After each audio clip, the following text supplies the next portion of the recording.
Hello दोस्तों, welcome to जो पक्की शुभम। तो आज हम मैथ का एक मॉक सोल्व करेंगे जिसमें मैं आपको एग्जाम अप्रोच सिखाऊंगा कि किस तरीके से क्वेश्चंस एग्जाम में करने चाहिए। ठीक है। आपने काफ़ी अलग अलग टीचर से मैथ पढ़ी होगी, लेकिन यह वीडियो बहुत ज़्यादा इंपॉर्टेंट है। इसमें आपको पता चलेगा कि एग्जाम अप्रोच क्या होती है। ठीक है, एक टॉपर किस तरीके से एग्जाम में क्वेश्चंस को सोल्व करता है। और इस तरीके की वीडियो आपको सच में नहीं मिलेगी AWTPO के लिए। तो ये मेरी पहली वीडियो है, इसको बहुत ध्यान से समझना। ठीक है, साइंस की तो बना चुका, लेकिन सोचा मैथ की भी बना देता हूँ। तो ध्यान से समझना। ठीक है। जैसे आपने यूनिट डिजिट पढ़ा है, डिजिटल सम पढ़ा है, लेकिन इनका यूज़ किस तरीके से करना है ऑप्शन एलिमिनेट करने में, एक तो वो देखेंगे। इसके अलावा कई क्वेश्चन क्या होते हैं, थोड़े कैलकुलेटिव आ जाते हैं। ठीक है, जैसे कि मान लो पॉपुलेशन के क्वेश्चन हो गए, इलेक्शन के हो गए, मेंसुरेशन के हो गए। ठीक है, APGP के हो गए। तो उसमें क्या होता है, आप कैलकुलेशन से डर जाते हैं, जिसकी वजह से ना तो आपका आंसर आ पाता और माइंड पे प्रेशर क्रिएट हो जाता है।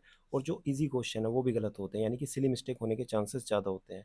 यानी कि डायमीटर पूछा, आप रेडियस लगा के आगे बढ़ जाते हो, फिर बाद में लगता है अरे शिट यार, ये तो मुझे आता था लेकिन सिली मिस्टेक हो गई। ठीक है। जो स्मूथ कैलकुलेशन है वो किस तरीके से करनी है वो आपको समझाऊंगा। ठीक है, बिल्कुल प्यार से कैलकुलेशन करनी है, हार्ड कितनी भी हो, लेकिन आपको डायरेक्ट आंसर टिक करना है। सॉल्यूशन मैटर नहीं करता, कोई ये नहीं पूछेगा कि भाई आपने क्या सॉल्यूशन, कौन सा मेथड यूज़ किया। ठीक है, डायरेक्ट ऑप्शन टिक करना है, सिलेक्शन लेना है। ठीक है।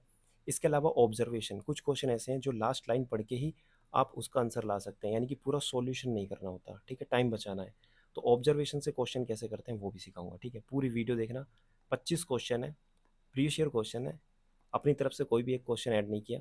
ठीक है, ये सिर्फ मैंने इसलिए प्रीवियस ईयर लिया जिससे आपको ये लगे कि हाँ भाई, प्रीवियस ईयर में हम ये सब चीज़ें अप्लाई कर सकते हैं, तो आने वाले जो भी एग्ज़ाम होंगे उनमें भी अप्लाई कर पाएंगे। ठीक है। अब मैं इसलिए मैं मतलब कि ये अप्रोच समझा रहा हूँ।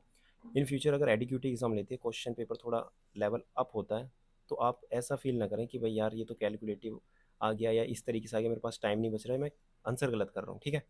चलो, तो आपका काम क्या है, जो भी क्वेश्चन आएंगे ना, पहला नंबर आया, दूसरा आया, हर एक क्वेश्चन पे पॉज लेना है। ठीक है, रोकनी है वीडियो, खुद से सोल्व करना है और चेक करना है आपका सॉल्यूशन का तरीका क्या है और मेरा क्या है। बस इतना काम करना है। 25 क्वेश्चन होते ही मुझे बताना वीडियो कैसी लगी। ठीक है, चलो। क्वेश्चन नंबर 1, जिसमें साइन एक्स की वैल्यू 2/5 दी है और एक्स यहाँ पे एक्यूट एंगल है, आपको एग्जैक्ट वैल्यू फाइंड करनी है cos 4x माइनस 2x की। अब देखो, हर चीज़ मैंने बताई थी अभी शुरू में कि ऑब्जर्व जरूर करनी है सबसे पहले। ठीक है, ऑप्शन चेक करने और ऑब्जर्वेशन बहुत ज़्यादा इंपॉर्टेंट है। जब आपको पता चला cos 4x में से cos 2x घटाना है, आपको, एक सेकेंड, आपको पता है जो ट्राइंगल बनेगा PBH, जो cos की वैल्यू होती है वो B/H होती है, यानी हाइपोटेनियस हमेशा बड़ा होता है। तो नीचे जो भी आएगा वो हमेशा बड़ा होगा, यानी कि नीचे 32 है तो पहला आंसर नहीं हो सकता। ऑप्शन नंबर डी, नीचे 25 है, ये भी नहीं हो सकता। यानी इन दोनों में से कोई एक आंसर होगा। क्लियर। अब देखना कौन सा होगा। cos 4x minus cos 2x। अब आपको पता है इसमें देखो दो तरीके से मैं इसको सोल्व कर सकता हूँ, लेकिन आपको मैं डायरेक्ट बताऊंगा। कोस ए माइनस कोस बी। ठीक है, ये फॉर्मूला इसमें लग सकता है, दूसरा कोस 2x का भी लग सकता है, दोनों तरीके से बताऊंगा।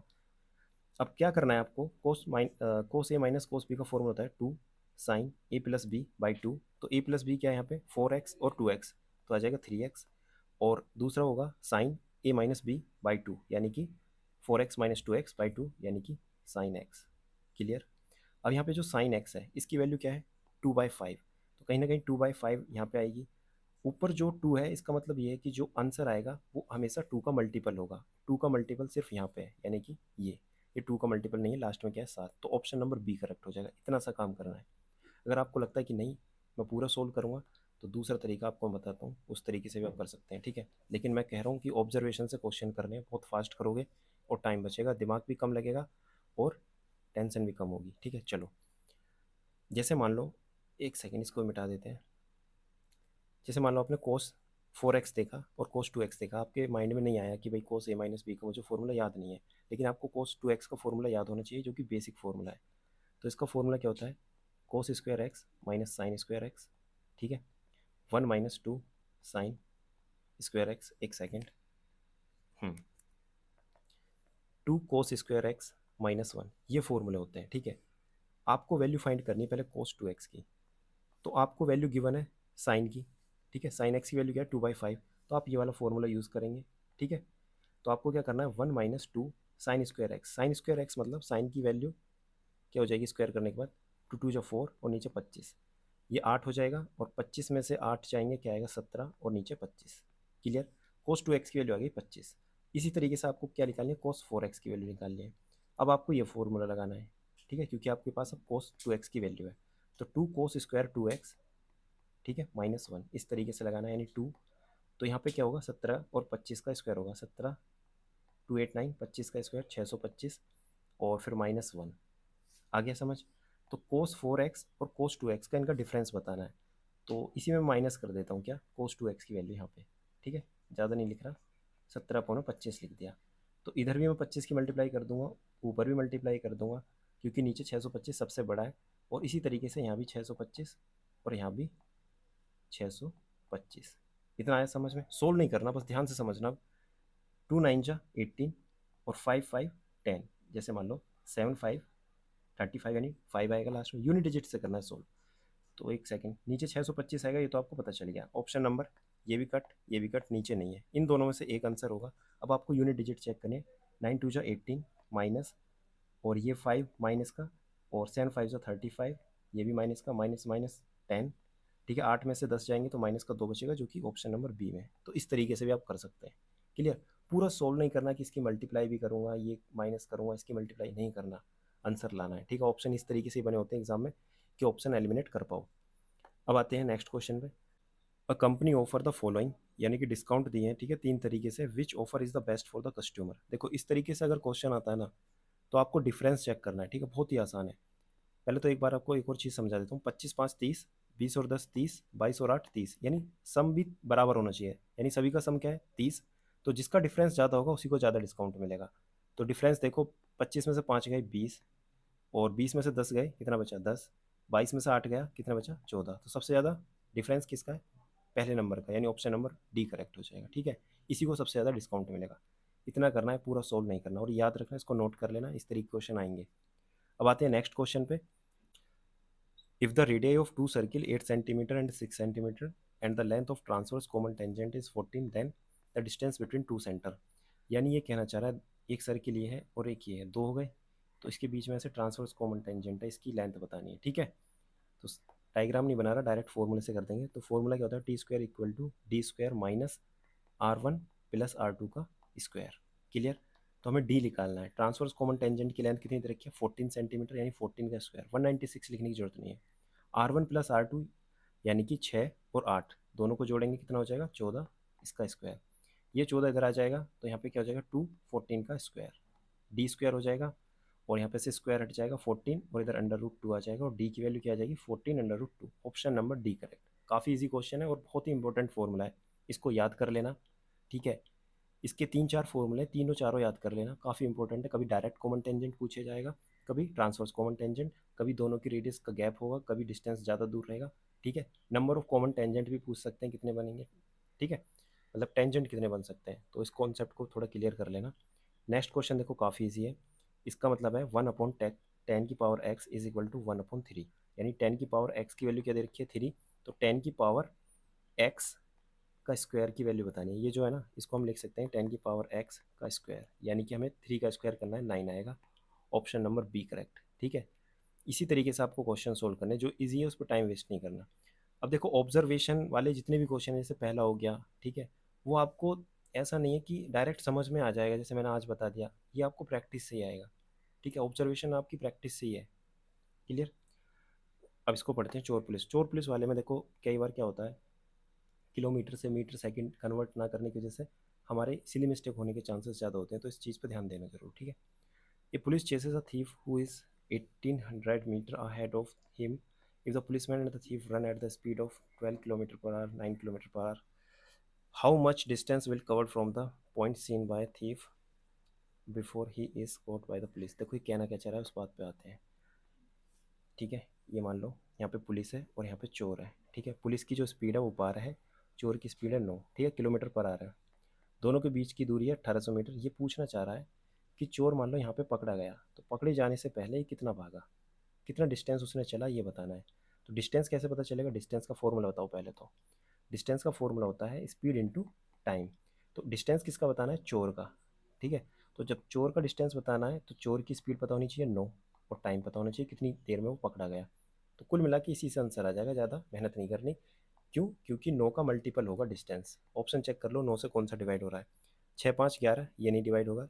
4 2 6, ये डिवाइड नहीं होगा। 6, ये भी डिवाइड नहीं होगा। 5 4 9, ऑप्शन नंबर डी, क्योंकि आपने डिविजिबिलिटी रूल पढ़ा है, ठीक है, किसी भी जो भी नंबर है उनका जब सम करेंगे वो 9 से डिवाइड है तो पूरा नंबर 9 से डिवाइड हो जाएगा।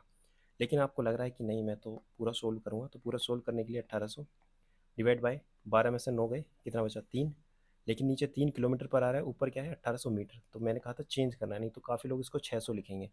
तो चेंज करेंगे तो क्या लिखना है 1.8, इसको कट करूँगा तो क्या आएगा 0.6। तो 0.6 क्या आ गया टाइम, यानी 0.6 घंटे बाद वो पकड़ा जाएगा। तो 9 इंटू 0.6 यानी कि 5.4 किलोमीटर, और यही हमारा आंसर आया है, ठीक है, मीटर में। क्लियर। चलो आते हैं नेक्स्ट क्वेश्चन पे। लैंग्वेज जरूर पढ़ना, ठीक है, अरिथमेटिक में सबसे ज़्यादा दिक्कत आएगी सिर्फ आपको लैंग्वेज में, ठीक है। The amount received after 2 years on a certain sum of money at the rate of 18% per annum simple interest is 1100 less than the simple interest on the same sum at the rate of 10 years। Find the sum, find the amount है यार, ठीक है। Hindi English दोनों पढ़ेंगे, ठीक है, दोनों ही मेरी ऐसी हैं, कोई बढ़िया नहीं है। तो इसमें क्या करना है, हाँ, इसमें ये पूछा जा रहा है कि जो अमाउंट आएगी, जो अमाउंट रिसीव हुई है हमें आफ्टर 2 year यानी 2 साल बाद, किस रेट पे 18 के रेट पे, ठीक है, सिंपल इंटरेस्ट से, वो 1100 कम है, किससे कम है 10 साल के सिंपल इंटरेस्ट से, ठीक है। सेम रेट, दोनों में सेम रेट है। अभी समझ में आ जाएगा। मान लो प्रिंसिपल है 100, क्लियर। 2 साल का जो सिंपल इंटरेस्ट क्या होगा 18 दूनी 36, तो इसमें 36 जुड़ जाएगा तो क्या आ जाएगा 136 हो जाएगी अमाउंट। इतनी बात आई समझ में। दूसरा ये कह रहा है 10 साल का सिंपल इंटरेस्ट, 18% के रेट से 10 साल का सिंपल इंटरेस्ट क्या हो जाएगा 18 इंटू 10, कितना हो जाएगा 180। तो ये कहना चाह रहा है कि जो सिंपल इंटरेस्ट है 10 साल का, ठीक है, और जो अमाउंट है 2 साल की 18 के रेट से, वो सिंपल इंटरेस्ट से कितनी कम है 1100 कम है। अब हम देखेंगे कितनी कम है हमारे हिसाब से, हमारे हिसाब से कम है 44। तो 44 की वैल्यू कितनी है 1100, ठीक है। एक की वैल्यू कितनी होगी 1100 अपॉन में 44 कर देते हैं, ठीक है, वैसे तो कट जाएगा पर मैं काट नहीं रहा। अब हमें वैल्यू किसकी निकालनी अमाउंट की, अमाउंट मतलब ये निकालना है क्या, ये इसमें फाइंड दैट अमाउंट, ठीक है, यानी कि हमें राशि बतानी है, यानी कि प्रिंसिपल बताना है। क्लियर। तो प्रिंसिपल के लिए हमें क्या करना है 100 से मल्टीप्लाई करना है, 100 से मल्टीप्लाई यानी कि 11 4 और यहाँ से 2 5। क्लियर। तो 2500 इसका आंसर आ जाएगा, ऑप्शन नंबर सी करेक्ट हो जाएगा। क्लियर। तो इस टाइप के क्वेश्चन अगर आते हैं ना तो ध्यान से पढ़ना है कि ये कहना क्या चाह रहा है, अमाउंट कह रहा है प्रिंसिपल कह रहा है, ठीक है। कई बार यहाँ पे सिंपल इंटरेस्ट दे देता है, यहाँ पे हमें कंपाउंड इंटरेस्ट देता है, हमें लगता है नहीं सिंपल इंटरेस्ट पे ही चल रहा है, ठीक है। सिली मिस्टेक इसी को कहते हैं, ध्यान से रीड ना करना। हाँ, ठीक है। अब आते हैं नेक्स्ट क्वेश्चन पर। देखो ये भी काफ़ी ईजी है। देखो इन टाइप के क्वेश्चन को कैसे करना है, बस आंसर लाना है, ऑप्शन पे जरूर नजर आनी चाहिए।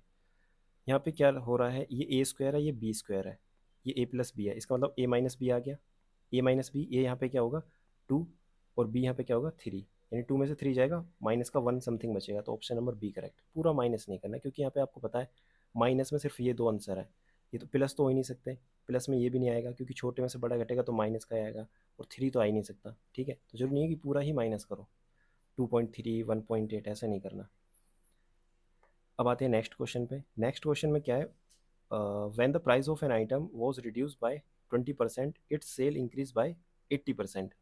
यानी जब किसी वस्तु की कीमत 20% की कमी की गई तो उसकी बिक्री में 80% की वृद्धि हुई, ठीक है। किस में कमी करी है पहले, कीमत में, कितनी 20%, यानी 5 से कितना कर दिया 4 कर दिया। 20% का मतलब है 1/5, और 80% का मतलब है क्या है, 80% का मतलब 4/5। देखो इसको डायरेक्ट भी कर सकते हैं, डायरेक्ट करने का एक फॉर्मूला है 80, देखो ये प्लस में आएगा, ठीक है, क्योंकि वृद्धि हुई है, और ये नेगेटिव है तो इसे माइनस में लिखेंगे, ठीक है। तो फॉर्मूला क्या होगा, ये फॉर्मूला लिख ही देता हूँ यार, ठीक है, ये पता होगा, ठीक है, इससे कर लेना है, बाकी इससे भी हो सकता है लेकिन सबसे आसान इसी से पड़ेगा। तो 60 आ जाएगा इधर, और इसको माइनस करेंगे ये कट जाएगा 16, तो आंसर आ जाएगा आपका 44। 44 कैसा आया है पॉजिटिव में आया है, तो पॉजिटिव में इसका मतलब वृद्धि होगी, ठीक है। तो ऐसे भी कर सकते हो, मैंने ऐसे किया नहीं, मेरे एकदम माइंड में आ गया कि भाई इस तरीके से आसान पड़ेगा, ठीक है। तो ए माइनस बी के तरीके से कर सकते हैं। काफ़ी लोगों को लग रहा होगा कि डायरेक्ट सॉल्यूशन करा रहा हूँ, सॉल्यूशन नहीं करा रहा, सिर्फ मैं आपको समझा रहा हूँ कि इस तरीके से करना है। जैसे मान लो ये क्वेश्चन आया, अब देखो करना किस तरीके से है, सॉल्यूशन तो मिल ही जाएंगे बहुत सारे। अब जैसे ये क्वेश्चन आया आपके सामने, आपने देखा कि भाई 2 साल पहले पॉपुलेशन जो थी एक सिटी की वो इतनी थी, पॉपुलेशन इंक्रीज़ हुई 4%, फिर डिक्रीज़ हुई 4%। ये बहुत इंपॉर्टेंट है क्वेश्चन, इसमें कैलकुलेशन बहुत भारी पड़ेगी आपको, लेकिन मैंने कहा था कि प्यार से करेंगे। अब प्यार से कैसे करेंगे वो दिखाता हूँ। 1562500, ये कह रहा है पहले साल 4% बढ़ा यानी 104 हुआ 100 से, और फिर 4% डिक्रीज़ हुआ यानी कि 96 हुआ। मैंने कहा ऑप्शन एलिमिनेट करना है। पहले तो ये 2 जीरो काट दी। अब हमें क्या चेक करना है, हमें चेक करना है डिविजिबिलिटी रूल। ठीक है, इसको ब्रेक करेंगे। 16 × 6, 16 × 6 = 96, इसको 13 × 8। ठीक है, मतलब इसको मैंने ब्रेक करके ऐसे लिख लिया। तो अब आपको क्या चेक करना है, जो आंसर होगा वो 8 का मल्टीपल होगा, 16 का होगा, 6 का होगा और 13 का होगा। ठीक है, तो 16 6 का तो हम चेक नहीं कर सकते, लास्ट की सभी डिजिट मतलब डिवाइड ही है एक तरीके से। आपको 13 का चेक करना है। ठीक है, तो 13 का चेक करते हैं। 13 एकम 13, 13 तो नहीं 26। ठीक है, ये वाला कट रहा है। 13 एकम 13, देखो ये नहीं कट रहा क्योंकि तीन तीन बचेगा। 13 की बारिश करेंगे, ये कट जाएगा, ये नहीं कटेगा। ठीक है, ऑप्शन नंबर 1 ही करेक्ट है। अब देखो समझाता हूँ एक बार करना कैसे है। जैसे मैंने कहा कि भाई 13 का डिविजिबिलिटी रूल चेक करना है, क्योंकि यहाँ पे जो आंसर होगा 13 का मल्टीपल होगा। 13 का मल्टीपल सिर्फ यही है 156, क्योंकि 13 की मल्टीपल 12 से करेंगे तो 156 आएगा। लेकिन 156 आ गया, लेकिन जो ये 30 है ये थोड़ी डिवाइड हो जाएगा 13 से। इसी तरीके से 156 आ गया, 10 डिवाइड नहीं होगा। 156 आ गया, 20 डिवाइड नहीं होगा 13 से। इसका मतलब ऑप्शन नंबर 1 करेक्ट है। कोई बात नहीं, अब बात करते हैं हम सोल्यूशन की। मान लो आपकी समझ में नहीं आया कि भाई 13 का चेक कैसे करें या क्या, जो भी अब कैलकुलेशन कैसे करनी है। मान लो 1, देखो सबसे पहले माइंड में आना चाहिए 15625, ये किसका स्क्वायर है, ये 125 का स्क्वायर है। तो 125 × 125 ब्रेक करना है। ठीक है, कैलकुलेशन अगर करनी है ना, इजी करनी है तो उसको तोड़ो। ठीक है, तोड़ के बहुत आसानी पड़ेगी। इतना कर दिया, 25 पंजे 125, 25 चौका 100, 4 2 जा 8। क्लियर। अब आगे क्या करना है, 100 बनाना है ऊपर। ठीक है, क्योंकि लास्ट में जीरो जीरो ज़्यादा है, तो हमें समझ में आ गया कि कहीं ना कहीं जीरो बनेंगी। तो जीरो बनाने के लिए 125 में से देखो क्या करना है, 25 बाहर लेना है, 5 बाहर लेना है, और इधर का 5 इधर लेना है। तो ये क्या हो जाएगा 25, और ये क्या हो जाएगा 25। अब इसमें 2 बार 4 की मल्टीप्लाई कर देंगे तो क्या हो जाएगा 200 हो जाएंगे। तो 16, 16 का मतलब है एक 4 और दूसरा 4। 25 चौका 100, 25 चौका 100, 1 2 3 4, 4 जीरो आ गई। और 13, 2 और 6 बचा है, 6 2 12, और 12 की 13 में करेंगे तो मैंने बताया था अभी क्या आएगा 156 आ गया ना आंसर। इस तरीके से ऑप्शन नंबर 1 करेक्ट। ब्रेक करना है, अगर वैसे करोगे तो बहुत ज़्यादा डिफिकल्ट पड़ेगा। ठीक है, अभी बहुत क्वेश्चन आएंगे, सभी को मैं ऐसे ही ब्रेक करूँगा। ठीक है, कुछ अप्रोक्सीमेशन से, कुछ यूनिट डिजिट से, कुछ डिजिटल सम से, कुछ ऑब्जर्वेशन से। अब मान लो ये क्वेश्चन आ गया, find the value of Z in the given equation Z into 210 of 210 divide by 17। ठीक है, हिंदी में तो 20 कोई फ़र्क नहीं पड़ेगा। ठीक है, क्योंकि जीरो कट जाएगी। ठीक है, मिस प्रिंट है, पर दोनों तरीके से मैं बताता हूँ। Z into 210 divide by 210। ठीक है, परसेंटेज के लिए नीचे 100 से मल्टीप्लाई, और ये डिवाइड है तो डिवाइड में डायरेक्ट पहले ही लिख लेता हूँ इसको, 170 ऊपर 100 और 170। देखो ये कट जाएगा, इस वजह से मैंने कहा था कि यहाँ जीरो हो या ना हो मैटर नहीं करती। ठीक है, एक जीरो ये कट गया इधर से, ये भी कट गया। ठीक है, ये तो सब कुछ ही कट गया। फिर गलत लिख दिया क्या मैंने कुछ? गलत लिख दिया भाई, गलत लिख दिया। ये 21 × 21 आएगा। ठीक है, इसलिए कहते हैं जल्दबाजी नहीं करनी चाहिए, पर मैंने कर दी, कोई बात नहीं। ठीक है, ये कट गया, ये भी कट गया, और ये दोनों जीरो भी कट गए।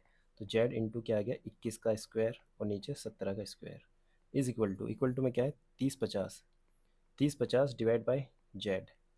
ठीक है, जेड की मल्टीप्लाई इधर हो जाएगी, जेड स्क्वायर हो जाएगा, और 30 50 इधर आ जाएगा 17 स्क्वायर, और इधर आ जाएगा 21 का स्क्वायर। यहाँ से अंडर रूट लग जाएगा, और अंडर रूट लगने के बाद 17 बाहर आ जाएगा और 21 बाहर आ जाएगा। अब देखो क्या करना है, अप्रोक्सीमेशन मन से निकालना है, क्योंकि ऑप्शन काफ़ी दूर दूर है, पता चल जाएगा आपको। आपने देखो 55 के रूल पढ़े होंगे, 65 के रूल पढ़े होंगे, मतलब कि लास्ट में जो 5 है। 5 के बाद क्या आता है 6, 5 6 जो 30, 30 25 होता है। तो लगभग मुझे समझ में आ गया 55 का कहीं ना कहीं 55 के पास का क्या है, स्क्वायर है। तो मैं डायरेक्ट लिख लूँगा यहाँ पे 55। ठीक है, 25 ज़्यादा है कोई दिक्कत नहीं, लेकिन मुझे पता है अप्रोक्सीमेशन मन से निकालना है। अब क्या करना है, 21 दूनी 42, तो 42 पॉइंट मतलब 21 दूनी 42, लेकिन यहाँ तो 55 है तो 2 पॉइंट समथिंग आएगा।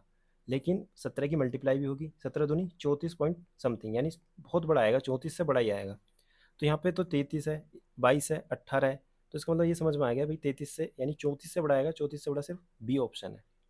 क्लियर? इस तरीके से आपको करना है, लेकिन आपको लग रहा है नहीं मैं पूरा कैलकुलेट करूँगा तो उसका भी ऑप्शन है। देखो 55 की 17 से मल्टीप्लाई करेंगे तो क्या आएगा, 17 पंजे 85, 8 9 3 नीचे 21, 21 चौका 84। ठीक है, देखो 4 आते हैं यहाँ पे टिक कर देना बस। इस तरीके से भी आप कर सकते हैं। क्लियर? आंसर देखो मैं कुल मिला के ये बताना चाह रहा हूँ, जैसे आपको लगे ना कि 4 आ गया ऑप्शन देखना है। ठीक है, ऐसा नहीं कि 4 आ गया फिर इसको 4 लाएंगे फिर पॉइंट लगा के फिर 7 भी लाएंगे, नहीं लाना। ठीक है, टाइम बचाना है। टाइम किसके लिए बचाना है? जो क्वेश्चन थोड़े आपको सोचने पर मजबूर करेंगे, जिनके कॉन्सेप्ट आप भूल रहे हो या जिसमें कैलकुलेशन ज़्यादा है। ठीक है, टाइम बहुत ज़रूरी है बचाना। बाकी इसमें 90 मिनट मिलती है, लेकिन फिर भी अगर एडिक्विटी हार्ड बनाता है तो। What is the mean proportional between 361 और 1 अरे यार 144, बहुत जल्दी जल्दी बोल रहा हूँ ना मैं। 144। ठीक है, इसका ये फॉर्मूला होता है, कोई भी मीन प्रोपोर्शन निकालना है तो दोनों नंबर का क्या निकालना है, स्क्वायर रूट निकालना है। तो इसका क्या जाएगा 19 और इसका क्या जाएगा 12, 9 2 जा 18, यानी लास्ट में 8 आना चाहिए। ये नहीं होगा, ये नहीं होगा हो, तो क्या होगा 190 और 938। ठीक है, मल्टीप्लाई करने का तरीका होना चाहिए इस तरीके से। ठीक है, 10 ब्रेक करना है। ठीक है, कैसे ब्रेक, 10 + 2 190 आ गया और 38 आ गया, यानी ऑप्शन नंबर डी करेक्ट। ऐसे मत करना कभी भी कि 190 282 ऐसे कुछ मत करना। ठीक है, सीखो। ये क्या कह रहा है, find the sum of first 6 term of an arithmetic progression is 54 and the ratio of 10th term and 30th term is 1131। What is the sum of the first 15 term? ये तो बढ़िया क्वेश्चन है भाई। ऑप्शन फाइंड, देखो formula क्या होता है, n/2 2a + n-1 d। ठीक है, सम निकालने का ये फॉर्मूला होता है। ठीक है, अब देखो हमें निकालना क्या है, ये निकालना है सम ऑफ 15। तो 15 ऊपर आएगा, नीचे 2 आएगा, और यहाँ पे 2a+ जो भी आएगा छोड़ो इस बात को, लेकिन हमें समझ में आएगा 15 का मल्टीपल होगा आंसर। 15 का मल्टीपल का मतलब 3 × 5। पहले 5 का डिविजिबिलिटी रूल चेक करो। 8 लास्ट में नहीं आता 5 के में, ये भी नहीं आता, दोनों ऑप्शन एलिमिनेट, लेकिन ये दोनों तो डिवाइड हो सकते हैं। तो अब क्या करेंगे, 3 का चेक करेंगे। 6 2 8, 2 और 7 9, ये हो जाएगा, ऑप्शन नंबर डी हो जाएगा। ठीक है, इस तरीके से करना है, सोल्व नहीं करना, बहुत लंबा जाएगा। क्लियर? ऑप्शन मैंने कहा ना कि लास्ट लाइन से ही जितने कैलकुलेटिव क्वेश्चन आएंगे ना, उसमें सिर्फ लास्ट लाइन देखनी है, थोड़ा दिमाग लगाना है। दिमाग सिर्फ इतना लगाना है कि यूनिट डिजिट, अप्रोक्सीमेशन, डिजिटल सम, जितनी चीज़ें आपने पढ़ी हैं बस उन्हीं का यूज़ होगा, कोई अलग से नई चीज़ नहीं है, बस आपको यूज़ करना नहीं आ रहा। ठीक है, तो वही मैं सिखा रहा हूँ। बाकी इसको देखो करेंगे कैसे वो भी बता देता हूँ, काफ़ी लोगों को लगे पता नहीं क्या कर दिया ये, है ना। एक second. Sum of first 6 term of A P, यानी कि S6 कितना दे रखा है 54। ठीक है, जिसको नहीं देखना वो इसको स्किप कर देना, आगे वाले क्वेश्चन पर आ जाना, फिर भी मैं समझा देता हूँ। ठीक है, अब क्या करना है, n/2, अरे यार क्या कर रहा हूँ मैं, क्या कर रहा हूँ मैं, 54 क्या फॉर्मूला था भाई, n/2 2a + n-1 और d। ठीक है, तो n की वैल्यू क्या हो जाएगी 6/2 यानी कि 3, और 2a + n-1 यानी कि 5d इज इक्वल टू 54। तो हम क्या करेंगे, 2a + 5d को क्या लिखेंगे भाई, 3 × 3 3 8 24, इतना आ गया। ठीक है, एक इक्वेशन ये बन गई 1। अब एक यहाँ से बनेगी 10वां और 30वां। 10वां का मतलब है a + 9d, और 30वें का मतलब है a + 29d। कैलकुलेटिव है भाई क्वेश्चन, 11 और 31। ठीक है, अब इसकी मल्टीप्लाई करेंगे 31 से आ जाएगा, इसकी मल्टीप्लाई करेंगे 9, यहाँ आ जाएगा 27, यहाँ आ जाएगा d, और इसकी मल्टीप्लाई करेंगे 11a, और ये कितना आ जाएगा 9, क्या लिख रहा हूँ 9 11 3। ठीक है, कैलकुलेशन मिस्टेक नहीं हो जाए बस। अब यहाँ पे क्या आ जाएगा 20a, और इधर माइनस हो जाएगा तो कितना आ जाएगा 11, 30 आएगा क्या, 30d। गलत लिख दिया, 40 आएगा। ठीक है, a = क्या हो जाएगा 2d हो जाएगा, इतना आ गया, a = 2d हो गया। तो अब क्या करना है, यहाँ पे वैल्यू पुट करनी है, कहाँ पे कहाँ पे करूँ बताओ, कौन सी बढ़िया लग रही है मुझे, ये बढ़िया लग रही है, इस पर करेंगे। ठीक है, एक सेकंड रुक जाओ, इस पे रखेंगे। ठीक है, यहाँ पे ये तो जगह कम पड़ गई यार, 2a प्लस डी की वैल्यू लिखनी है, क्या लिखनी है, a/2 लिखनी है। तो 5a/2 इज इक्वल टू 18। देखो कितना कैलकुलेटिव है, इतने में दिमाग ख़राब हो जाता है। 2 × 4 9a/2 इक्वल टू 18 2। तो ए की वैल्यू आ गई 4, ए की वैल्यू जब 4 आ गई तो डी की वैल्यू क्या हो जाएगी, डी की वैल्यू हो जाएगी 4/2 यानी कि 2। इतनी बात आई समझ में। अब देखो सम किसका निकालना है, 15 का। तो 15/2 2a मतलब ए की वैल्यू क्या है 4, तो डायरेक्ट लिखूंगा 8। और फिर क्या था आगे, n-1 यानी कि 14, और डी की वैल्यू क्या है 2। ठीक है, 14 दूनी, इसे काटो पहले 4 और इसको भी काटो 1। ठीक है, ये कितना हो गया 18 हो गया। ठीक है, तो 15 की 18 से मल्टीप्लाई होगी, 15 की 18 से होगी, कैसे करनी है बताओ। 18 की 10 में करनी है 180, और 180 का आधा 90। ठीक है, यानी 270 आ गया ना, वही आंसर आएगा। कैसे भी कर सकते हो, लेकिन मैंने एग्जाम अप्रोच समझा रहा हूँ आपको। ठीक है, उस तरीके से करना है। अब आते हैं question number 13। P and Q किसी काम को 4 दिन में कर सकते हैं, पी अकेले उस काम को 12 दिन में कर सकता है, then in how many days Q alone can complete the work. ठीक है, बहुत ईजी क्वेश्चन है, बहुत ज़्यादा। पी क्यू किसी काम को 4 दिन में करेंगे, और पी अकेले उस काम को 12 दिन में करेगा। एलसीएम आएगा 12, ये आएगा 3 और ये आएगा 1। इसका मतलब पी की एफिशिएंसी क्या है 1 है, और दोनों की 3 है, तो इसका मतलब क्यू की क्या हो जाएगी 2 हो जाएगी। इतनी बात आएगी समझ में। और ये पूछना चाह रहा है क्यू कितने दिन में करेगा, काम कितना है 12, करेगा कौन क्यू, यानी 2 की एफिशिएंसी से, यानी कि डिवाइड करेंगे 6। ठीक है, सिंपल क्वेश्चन है। शॉपकीपर वाले क्वेश्चन देखो बहुत ध्यान से, मतलब प्रैक्टिस कर लेना इनकी। ठीक है, जो ये झूठ बोलते हैं शॉपकीपर कि मैं इतने में दूंगा पर देते नहीं है ना, मतलब कि डिसऑनेस्ट शॉपकीपर। ठीक है, टॉपिक का नाम ये है, कर लेना, बहुत इंपॉर्टेंट है। इलेक्शन वाले हो गए क्वेश्चन, डिसऑनेस्ट शॉपकीपर, रेस वाले हो गए, ये मुझे पता है आपके वीक है, तो इनको सुधारना है, प्रैक्टिस करनी है दबा के। Shopkeeper professed to sell his good at cost price, but he uses false weight and there was cheating by 10%। ठीक है, हिंदी में पढ़ देता हूँ, इंग्लिश आ नहीं रही समझ में। एक दुकानदार अपने माल की लागत मूल्य पर बेचने का दावा करता है, लेकिन वह गलत बाट का उपयोग करता है, जिससे वह खरीदते समय 10% और बेचते समय 15% की धोखाधड़ी करता है। 10% का मतलब होता है 1/10, यानी कि 10 रुपये में 11 की चीज़ खरीदता है। और धोखाधड़ी कितनी करता है बेचते टाइम, 15%, यानी 3/20, यानी कि 20 रुपये की चीज़ 17 में बेचता है। ठीक है, सिंपल। तो ये 2 आ जाएगा, 12 11 की 2 से मल्टीप्लाई करेंगे 22 आ जाएगा, इधर 17 आ जाएगा। तो कितने का फ़ायदा हुआ, 5 का फ़ायदा हुआ। कितने पे हुआ, 17 पे हुआ। अब देखो करना कैसे है, यही है कैलकुलेशन, बस यहीं पे कैलकुलेटिव है चीज़ें जो आपको सिखाना चाह रहा हूँ मैं। इंटू 100 तो आएगा, मान लो यहाँ पे ये 17 है, 17 की जगह यहाँ पे नीचे होता 20, तो आपका आंसर कितना आ जाता है एकदम कट करके, 25 आ जाता। ठीक है, यानी कि जैसे आप यहाँ पे बढ़ाओगे तो आंसर क्या आएगा 25, लेकिन यहाँ पे तो 20 से छोटा है, तो आंसर 20 से मतलब 25 से बड़ा ही आना चाहिए, तो 25 से बड़ा यहाँ पे ऑप्शन नंबर बी है, ऐसे टिक करना है। ठीक है, दोबारा समझाता हूँ। मैं ये कहना चाह रहा हूँ कि अगर यहाँ पे नीचे 20 होता तो डिवाइड करके क्या आता 4, और यहाँ पे क्या आता आंसर 25% आता। तो जो मैंने 20 लिया है वो 17 से बड़ा लिया है। ठीक है, नीचे जब बड़ा लोगे तो आंसर क्या आएगा, ऊपर छोटा आएगा। ठीक है, अब जब नीचे छोटा लोगे तो ऊपर क्या आएगा, बड़ा आएगा। ठीक है, तो नीचे क्या है 17 है, जो कि 20 से छोटा है, तो इसका मतलब आंसर 25 से क्या आएगा, बड़ा ही आएगा, 29। अगर आपको लग रहा है नहीं मैं तो करूँगा, तो 500 फिर 17।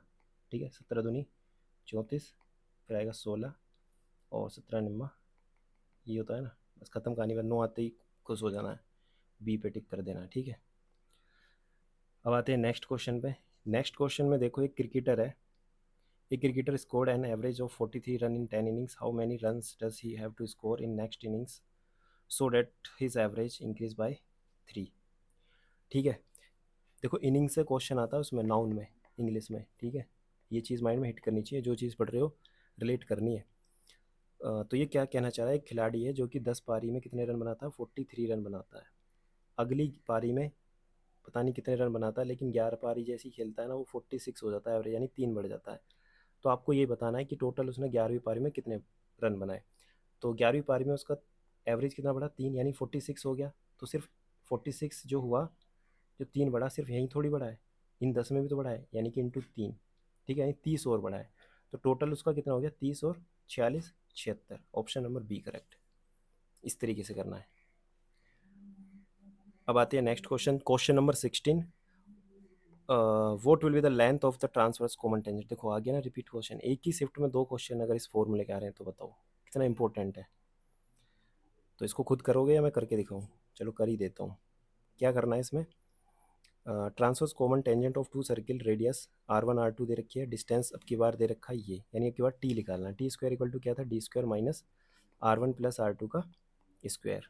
डी क्या है यहाँ पे, 8 का स्क्वायर, R1 प्लस R2 यानी 2 प्लस 5 7 का स्क्वायर, और 8 8, और ये आ गया 15। तो 15 टिक मत कर देना, टी स्क्वायर की वैल्यू ये 15, यही होती है इसलिए मिस्टेक, बस आंसर बी होगा। ठीक है, इसी चीज़ से बचना, मतलब टिक करते टाइम ना सांस लेनी है एक, और सोचना मैं क्या टिक कर रहा हूँ, एक एक नंबर से रह जाओगे नहीं। ये वाला क्वेश्चन पढ़ते हैं, काफ़ी लंबा लग रहा है भाई ये तो। A B C can together finish a piece of work in बीस day in which B takes 4 times as much as A B C. क्या कहना चाह रहा है ये, हिंदी में पढ़ेंगे। ए बी सी सभी मिलकर एक काम को 20 दिन में पूरा कर सकते हैं, जिसमें बी को पूरा करने में ए सी से 4 गुना समय लेता है, और सी को पूरा करने में ए और बी 3 गुना समय लेते हैं। बी अकेला काम को कितने दिन में करेगा। ठीक है, समझाऊंगा अभी। मान लो ए बी और सी है, किसी काम को कितने दिन में कर रहे हैं, 20 दिन में कर रहे हैं। ये कह रहा है बी क्या करता है, 4 गुना टाइम लेता है ए और सी से, यानी बी ऊपर लिखो और ए और सी लिखो नीचे। कितना समय लेता है, 4 गुना ज़्यादा। ये तो समय की बात आई है। एफिशिएंसी क्या होती है, इसकी उल्टी होती है, यानी 1 और 4। एफिशिएंसी मतलब कार्य क्षमता। क्लियर। इसी तरीके से कहना चाह रहा है, क्या कहना चाह रहा है, C take 3 times as much time as A and B, यानी जो सी है वो ए बी से 3 गुना ज़्यादा लेता है। इसको भी इन्वर्स कर दो, 1/3। क्लियर। अब आपको क्या बताना है, बी कितना समय लेगा उस काम को करने में, लेकिन बी की एफिशिएंसी पता होनी चाहिए। तो ये एक जो है बी की एफिशिएंसी नहीं है, क्योंकि यहाँ पे जो सम कर रहे हैं ना वो अलग आ रहा है। मतलब इन दोनों को जोड़ेंगे क्या आ रहा है, ए बी सी को 5, और इन दोनों को जोड़ेंगे तो क्या आ रहा है 4। ठीक है, ए बी सी और ए बी सी, पर लेकिन सेम आना चाहिए। तो सेम लाने के लिए क्या करेंगे हम, सेम लाने के लिए हम इसका एलसीएम निकालेंगे, यानी कि यहाँ 4 से मल्टीप्लाई कर देंगे या 5 से, यानी कि एफिशिएंसी कितनी होगी 20। हमें किसकी निकालनी है, बी की वैल्यू क्या है 1, 5 की वैल्यू क्या हो गई 20 हो गई, एक की वैल्यू कितनी हो गई 4। ठीक है, तो एक की वैल्यू 4 हो गई, यानी बी की वैल्यू क्या हो गई 4 हो गई। इतनी बात आ गई समझ में। ए बी सी की वैल्यू कितनी है टोटल 20, कितने दिन में कर रहे हैं 20 दिन में, तो 4 यानी 100 आंसर आ जाएगा। Option number D correct. एक बार थोड़ा सा और समझा देता हूँ। जो बी ने काम किया है ना वो कितने दिन में किया ये पूछना चाह रहा है। तो टोटल वर्क ऊपर आएगा और नीचे बी की एफिशिएंसी आएगी। बी की एफिशिएंसी 4 है, और टोटल वर्क कब आएगा, जब ए बी सी तीनों की हमें कार्य क्षमता पता चलेगी, जो कि हमने निकाली थी 20 आ गई। कार्य क्षमता की जब समय में मल्टीप्लाई करेंगे तो क्या आएगा, टोटल वर्क आएगा। तो 20 × 20, इसलिए मैंने यहाँ पे लिखा है। ठीक है, मैं देखो थोड़ा फास्ट इसलिए करा रहा हूँ क्योंकि मैं ये सोच के चल रहा हूँ कि भाई मैथ थोड़ी बहुत पढ़ रखी है। ठीक है, सिलेबस कंप्लीट कर रहे हो तभी ही, मतलब कर रखा है सिलेबस कंप्लीट तभी ही क्या कर रहे हो, मतलब कि ये प्रैक्टिस सेट देख रहे हो। ओके।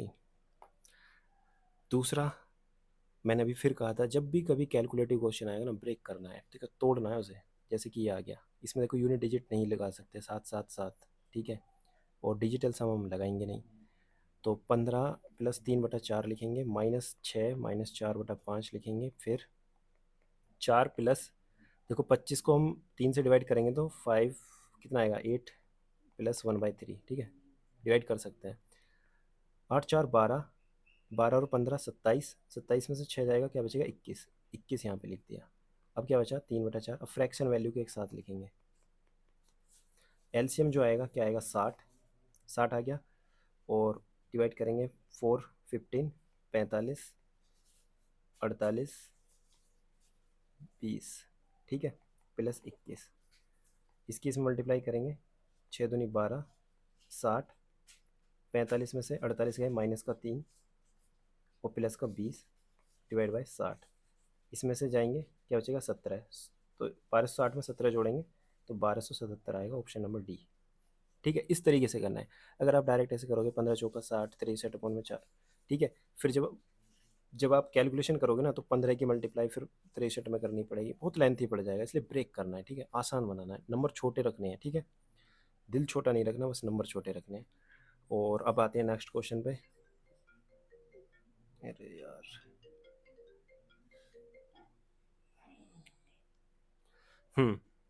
नेक्स्ट क्वेश्चन क्या कह रहा है, if the base of an equilateral triangle is 8।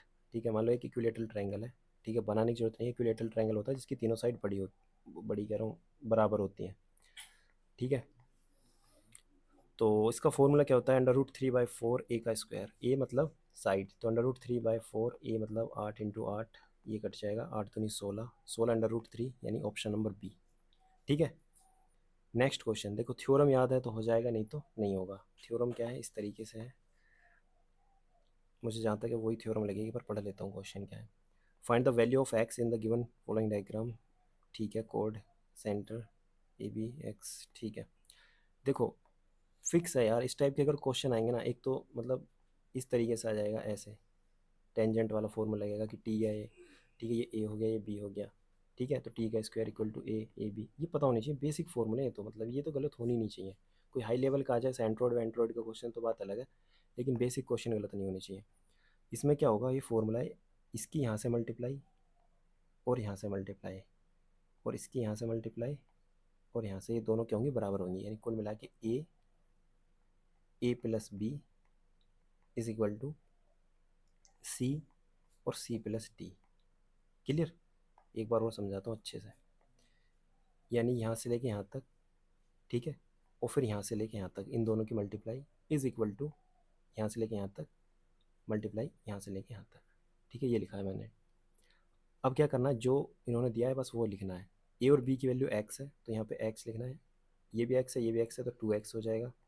सी की वैल्यू कितनी है, 36 है, और सी प्लस डी यानी 36 और 14 कितना हो जाएगा, 50 हो जाएगा। ठीक है, ये हो जाएगा 2x², और इससे ही कट हो जाएगा, ठीक है, 25। तो x² में क्या हो जाएगा, 36 और 25, तो अंडर रूट लगेगा, x² हट जाएगा, 36 का 6 आ जाएगा, 25 का 5 आ जाएगा। ठीक है, 6 और 5 30 हो जाएगा। ठीक है, ऑप्शन नंबर ए करेक्ट, इस तरीके से करने हैं। अब आते हैं नेक्स्ट क्वेश्चन पे, what is the area of form triangle. इस टाइप के क्वेश्चन भी आते हैं, देखो इसमें कोऑर्डिनेट ज्योमेट्री के, एक बार पढ़ लेता हूँ, एक सेकंड रुको जरा। What is the area of triangle, triangle कहाँ है, हाँ ये रहा, अच्छा स्क्वायर, अच्छा यूनिट में दिया है, form by the graph of equation 2x - 8 2x - y। ठीक है, 8 ग्राफ से करना पड़ेगा क्या ये। इसमें देखो क्या करना है, एक इक्वेशन होती है x/a y/b is equal to 1, तो इस फॉर्मेट में इसको लिखना है। ठीक है, कैसे लिखेंगे, सबसे पहले इसको लिख के दिखाता हूँ। 24 से पहले तो इसको क्या करना है, 8x + 3y is equal to 24 लिख लेना है। अब दोनों तरफ 24 से डिवाइड करना है, कर दिया, ये आ जाएगा 3, और ये आ जाएगा 8, और ये आ जाएगा 1, यानी x की वैल्यू यहाँ पे 3 आ जाएगी, y की वैल्यू क्या आ जाएगी 8।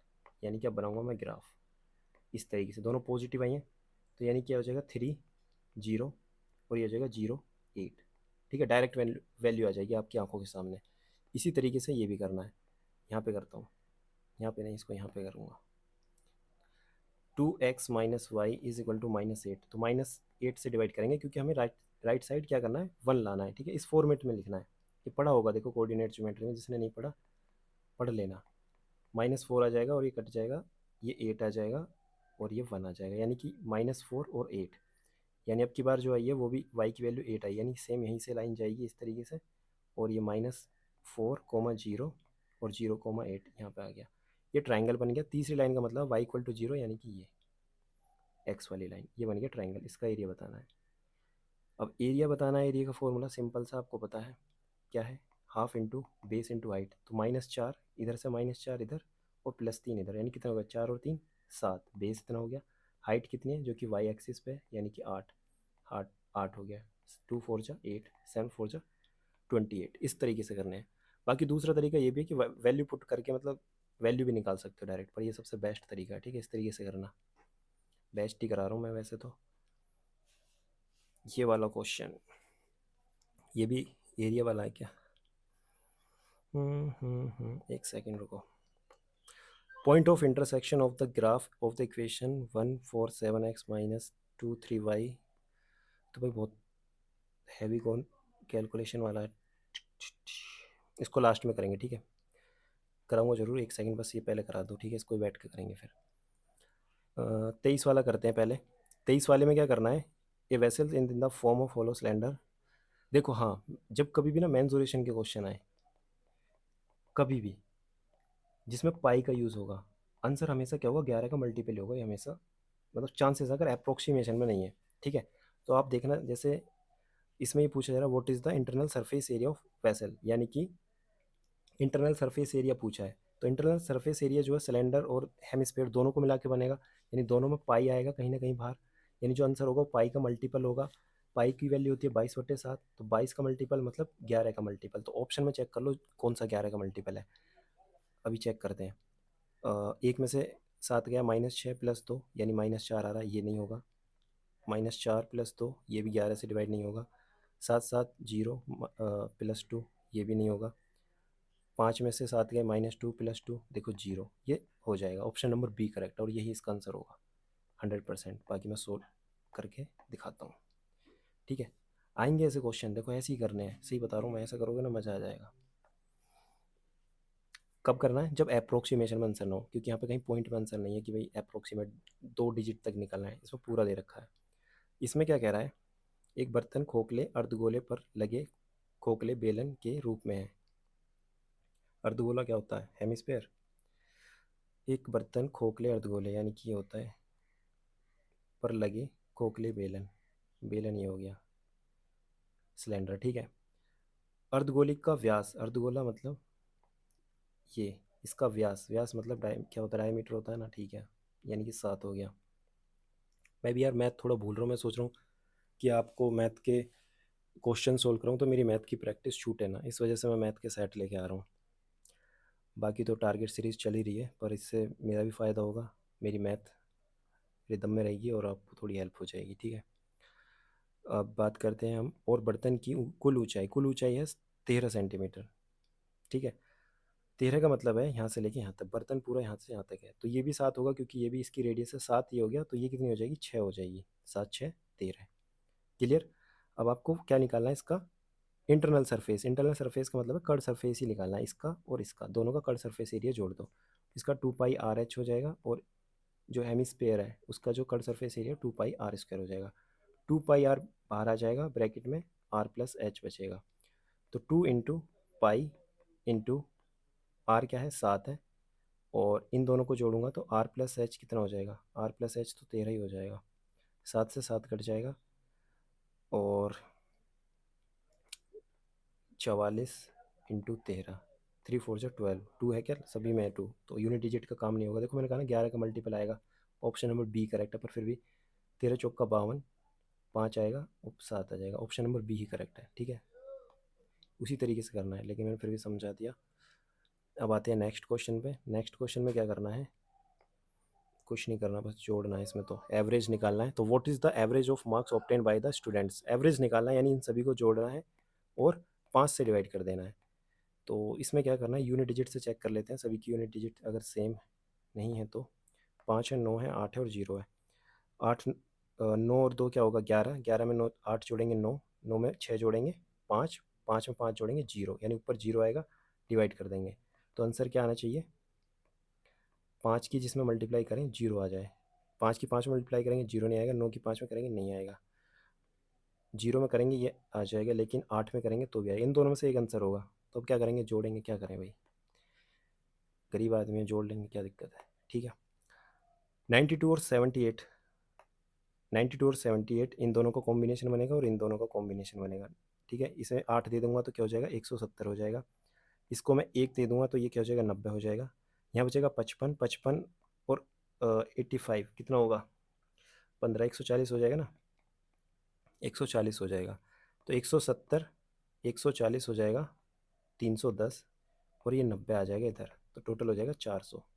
और टोटल कितने हैं, 5, 1 2 3 4 5, 5 से डिवाइड करेंगे तो 80 आ जाएगा, ऑप्शन नंबर डी करेक्ट। ऐसे भी कर सकते हो, लेकिन मैं सिखा रहा हूँ ना, तो इस वजह से दोनों मेथड करा रहा हूँ मैं। अब आते हैं नेक्स्ट क्वेश्चन पे। नेक्स्ट क्वेश्चन है from the given figure vote, figure कहाँ है, अच्छा गलत लिखा है, ठीक है, ये नहीं है, गलती से लिख दिया। 42 सेंटीमीटर व्यास और 20 सेंटीमीटर ऊंचाई वाले एक शंकु का कुल पृष्ठीय क्षेत्रफल, मैंने कहा ना पाई चेक करना, पाई का मतलब पाई आएगा ना इसमें, कौन का मतलब 1/3 पाई, पाई का मतलब 22/7, 22/7 का मतलब 22 का मल्टीपल यानी 11 का मल्टीपल, 11 का मल्टीपल अलग ही दिख रहा है, 33 बेचारा, ये नहीं होगा, ये नहीं होगा, ये नहीं होगा, ऑप्शन नंबर डी होगा। बाकी सोल्व कर लेना इसको खुद ही, ठीक है। इजी क्वेश्चन है। अब आते हैं वो जो बच गया था एक, ये वाला। इसको कैसे करना है, इसको देखते हैं। ठीक है, इसी तरीके से आपको क्वेश्चन करने हैं एग्जाम में। अगर जैसे मान लो क्वेश्चन आपने देखा यार कैलकुलेटिव, एकदम छोड़ दो, आगे बढ़ो, जो करने के उसको करो पहले। अब इसको कैसे करेंगे, इसको मैं करता हूँ पहले ब्रेक, क्योंकि मैंने कहा था जो कैलकुलेटिव होंगे वो ब्रेक जरूर होंगे। ठीक है, जो दिखता है ना बड़ा, वो बड़ा होता नहीं है, उसको छोटा कर देना है हमें। 7 से डिवाइड करेंगे, 7 दूनी 14, ठीक है, 7 या 21 y, 7 7 49, 7 कितना हो गया, 7 7 49 75, ठीक है। फिर ये 3 से भी कट जाएगा, 3 7 x - 11 y is equal to 2 5, ठीक है। तो ये मैंने छोटा कर दिया, इसको भी छोटा करना है, ठीक है। 7 से डिवाइड करेंगे, 11x - 7y is equal to 2 और 9, ठीक है। ये दो इक्वेशन बन गई भाई। इन दोनों को क्या करना है, सोल्व करना है, एक्स और वाई की वैल्यू निकालनी है, और फिर चेक करना है कौन से ऑप्शन में सेटिस्फाई हो रही है। कहने का मतलब ये पूछना ये चाह रहा है, पॉइंट ऑफ इंटरसेक्शन बताओ इन दोनों ग्राफ का, वो किस लाइन पे लाई करेगा। मतलब कि मान लो ये एक लाइन है, इसका ग्राफ ऐसे हो गया, फिर ये एक लाइन है, इसका ग्राफ ये हो गया, तो जो आंसर होगा वो जो लाइन होगी वो यहाँ पे लाई करे, यानी वो भी पॉइंट इन्हीं के लेगा, ठीक है, जो आंसर वाली लाइन होगी। तो एक्स और वाई की वैल्यू निकालनी, कैलकुलेटिव है यार, कुल मिला के बात ये है। तो ऑप्शन मैं पुट करके देखता हूँ, क्या रखें, 25 कैसे बताएं। देखो आपने रीजनिंग में ये वाले पढ़े होंगे, एनालॉजी, बस उसी का दिमाग लगाना है। ये 25 कैसे बनाना है, 7 दूनी 14, 14 में 11 जोड़ेंगे कितना आएगा 25, यानी इसका मतलब एक्स की वैल्यू 2 रखनी है, और वाई की वैल्यू 11 रखेंगे तो माइनस हो जाएगा, यानी -1 रखनी है वाई की, ठीक है। यानी 7 दूनी 14 हो जाएगा, 11 की वैल्यू, ठीक है, वाई की वैल्यू माइनस रखेंगे तो +11 25 हो गया। अब इसमें भी चेक करना, ज़रूर सेटिस्फाई होगा भाई। 11 दूनी 22 +7, ठीक है, हो गया सेटिस्फाई। तो इसका मतलब वाई की वैल्यू, एक्स की वैल्यू 2 और वाई की वैल्यू -1, ठीक है। एनालॉजी से हो जाएगा ये क्वेश्चन। तो अब आपको क्या करना है, अब ऑप्शन चेक करने हैं। एक्स और वाई की वैल्यू निकल गई, ऑप्शन कैसे चेक करना है, यहाँ पे 9 दूनी 18, 18 से 5 गए, नहीं नहीं नहीं नहीं, -1 है ना यार, ये ब्लंडर हो जाएगा, लिखना पड़ेगा। 9 दूनी 18, वाई की वैल्यू क्या है, माइनस में है तो प्लस का 5 यानी 23 आएगा। ये आंसर आ सकता है, लेकिन चेक करने हैं। 9 दूनी, सॉरी 4 दूनी 8, 8 में से 5 गए, कितने आएंगे, 3 आएगा, ये नहीं हो सकता। 10, 10 और 9 19, ये भी नहीं हो सकता। 10, 10 में से 4 14, ये भी नहीं हो सकता। ऑप्शन नंबर ए करेक्ट है। लेकिन अभी मेरे पास टाइम है, सारे क्वेश्चन हो गए, इसको मैं सोल्व भी करके दिखाऊंगा आपको कैसे करना है, ठीक है। क्या पता आप 2 और 1 नहीं सोच पाओ, तो करना किस तरीके से वो ज़रूर पता होना चाहिए, ठीक है। जब कभी भी ऐसा क्वेश्चन आएगा ना, आएगा तो ज़रूर। देखो मैंने अप्रोच इसलिए बताई थी कि लास्ट में जब ऐसे क्वेश्चन आए ना कैलकुलेटिव, इनके लिए टाइम बचना चाहिए। अब आपको पता है इसमें कुछ नहीं करना, सिर्फ आपको इसमें एक्स और वाई की वैल्यू निकालनी है और ऑप्शन चेक करना है। लेकिन आप पहले ही टाइम इतना वेस्ट कर देते हो, इसके लिए टाइम नहीं बचेगा। और जब ये लास्ट में क्वेश्चन छूटेगा, आपको लगेगा यार ये तो आता हुआ क्वेश्चन छूट गया, बहुत ईजी था, कैलकुलेट ही कर रहा था, ठीक है। लेकिन टाइम बचाना, टाइम कैसे बचेगा, जो क्वेश्चन हो सकते हैं आसानी से, ऑप्शन एलिमिनेट करके, जैसे मैंने बताया तो ऑब्जर्व करके उनको टिक करके आगे बढ़ना है। कोई सॉल्यूशन नहीं पूछेगा आपसे कि आपने क्या सॉल्यूशन दिया, ऑप्शन टिक करना है बस, ठीक है। अब इसमें क्या करना है भाई, इसमें एक्स वाई की वैल्यू निकालने के लिए हम मल्टीप्लाई किसकी करें, इसके इसमें करते हैं 11, 11 कर दूँ, इसमें कर देता हूँ 7 की, ठीक है। तो ऊपर जब 7 की करी, 7 7 49x, इधर हो जाएगा 77y, और 25 सत्ते कितना होगा 175, 11 11 121x, और ये हो जाएगा 77y, और इसमें हो जाएगा 9 2 1 3 1 होगा ना, 319, ठीक है। हम्म ओके, इसको माइनस करेंगे, माइनस माइनस ये प्लस हो जाएगा, ये माइनस हो जाएगा, ये कट जाएगा, और इसको इसमें से माइनस करूँगा, क्या आएगा 4, क्या लिख रहा हूँ यार मैं, 2 7x, ठीक है, इज इक्वल टू 2519 4 4 1 4 4, ठीक है। तो एक्स वैल्यू क्या आ जाएगी, 2 आ जाएगी। क्लियर, आ गई ना 2, कैसे 2 आई, ये माइनस का बचा है, ठीक है, और ये भी माइनस का बचा है, मैंने लिखा नहीं है क्योंकि ये कट गया, ठीक है, ये भी ध्यान रखना। मैंने इसलिए नहीं लिखा क्योंकि मुझे पता है माइनस के दोनों तरफ है। एक्स की वैल्यू 2 आ गई, अब निकालेंगे हम वाई की, तो अब आपको यहाँ रखनी है एक्स की वैल्यू। तो 7 दूनी 14 minus 11y is equal to 25। और इधर आके ये क्या होगा, कुछ गड़बड़ी होगी क्या? हम्म इधर जाके नहीं नहीं सही तो है, 11 आ जाएगा और इधर चले जाएगा, ये 11y हो जाएगा, माइनस का 11 बचेगा, तो y की वैल्यू आ जाएगी -1। ठीक है, आ गई ना? अब बस आपको वैल्यू चेक करनी है, जैसे मैंने अभी चेक करके दिखाई थी। तो सिंपल सा काम है, बाकी ऑप्शन एलिमिनेट करना सीखो यार, बहुत ज़्यादा इंपॉर्टेंट है। अगर वीडियो अच्छी लगी तो मुझे बताओ, सीखा कुछ या नहीं सीखा। फास्ट मैंने इसलिए करके दिखाया क्योंकि मैं यही सोच के चल रहा हूँ कि भाई मैथ पढ़ रखी है, ठीक है, बिल्कुल बेसिक से नहीं लेके चला मैं। लेकिन कैसी लगी मुझे बताना, जो मैं सिखाना चाह रहा हूँ वो सीख पा रहे हो? यानी कि मैं ये दिखाना चाह रहा हूँ कि टॉपर किस तरीके से क्वेश्चन सोल्व करते हैं। कंपटीशन मतलब बहुत ज़्यादा है, सीजीएल के स्टूडेंट, सीपीओ के स्टूडेंट, हर एक स्टूडेंट ना इस एग्ज़ाम को देता है। जब मैं सीजीएल की तैयारी कर रहा था, सीपीओ की तैयारी कर रहा था, अगर मेरा सीपीओ में सिलेक्शन हो गया, लेकिन मैंने ये एग्ज़ाम भी दिया था, तभी मेरा 87 स्कोर था। ठीक है, बाई चांस अगर कोई कहीं फिजिकल मेडिकल में या कहीं ना कहीं रह जाता है तो वो इस चीज़ को भी ज्वाइन कर सकता है, तो मतलब कंपटीशन तो है। तो कुल मिला के बात ये कहना चाह रहा हूँ कि कंपटीशन उनसे है जो ऑलरेडी सीजीएल सीपीओ इनकी तैयारी कर रहे हैं, तो आपको भी उस तरीके से सोचना पड़ेगा, ये नहीं कि 12वीं के हिसाब से ही सोचना है। ठीक है, और बाकी किसी को गाइडेंस बैच ज्वाइन करना है जो कि 28 जुलाई से चल रहा है तो ज्वाइन कर सकता है। ठीक है, तो 5 दिन हो चुके हैं, ये दूसरा मैंने एडवर्टाइजमेंट कराया, पहली बार तो मैंने कर ही दिया, अब दूसरी बार है।